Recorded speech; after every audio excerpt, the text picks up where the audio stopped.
Gadis itu sedang bermain, sementara kakaknya mengerjakan soal matematika tingkat tinggi. Hanya hitungan detik, gadis itu langsung menjawabnya. 256. Sang kakak mengira adiknya hanya menebak, jadi ia segera memeriksa jawabannya. Yang mengejutkan, jawaban adiknya ternyata benar. Apakah dia jenius matematika? Sang kakak sangat bersemangat. Untuk menguji dugaannya, dia memberi adiknya soal matematika lain. Saat gadis itu mengambil papan tulis, ia langsung merasakan angka-angka melayang dan menyebutkan jawabannya lagi. 4, 4, Kini kakaknya yakin adiknya memang jenius, jadi ia segera memberitahu keluarganya tentang hal itu. Tapi orang tuanya tidak percaya. Untuk membuktikannya ke semua orang, sang kakak memberi adiknya soal akar pangkat 3. Untuk memotivasi adiknya, ia memberikan permen. Saat mengambil papan tulisnya, angka-angka itu melayang di depan matanya lagi.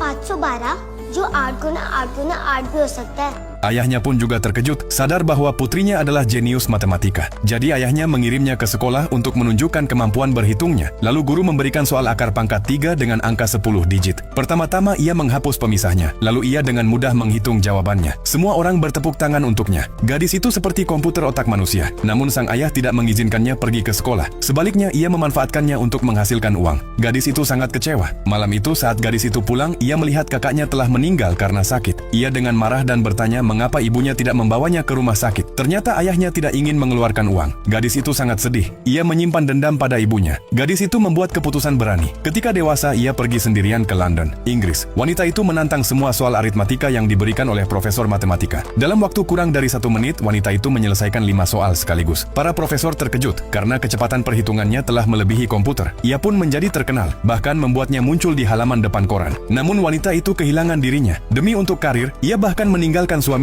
Wanita itu ikut dalam sebuah acara. Pembawa acara memberinya soal aritmatika akar pangkat 3. Namun wanita itu terkejut ketika melihat angka-angka itu tak lagi menari. Sebaliknya, angka itu berubah menjadi bayangan keluarganya. Akhirnya, ia salah menjawab. Ia benar-benar hancur. Esok harinya, wanita itu kembali ke kampung halamannya. Ia membuka barang-barang peninggalan ibunya. Semuanya berisi foto dan berita tentang masa lalunya. Saat itu, ia menangis sejadi-jadinya. Menyesal karena tidak bertemu ibunya untuk terakhir kalinya. Kemudian, ia kembali ke keluarga kecilnya. Ini adalah kisah nyata. Jadi apakah kamu tahu nama gadis jenius ini?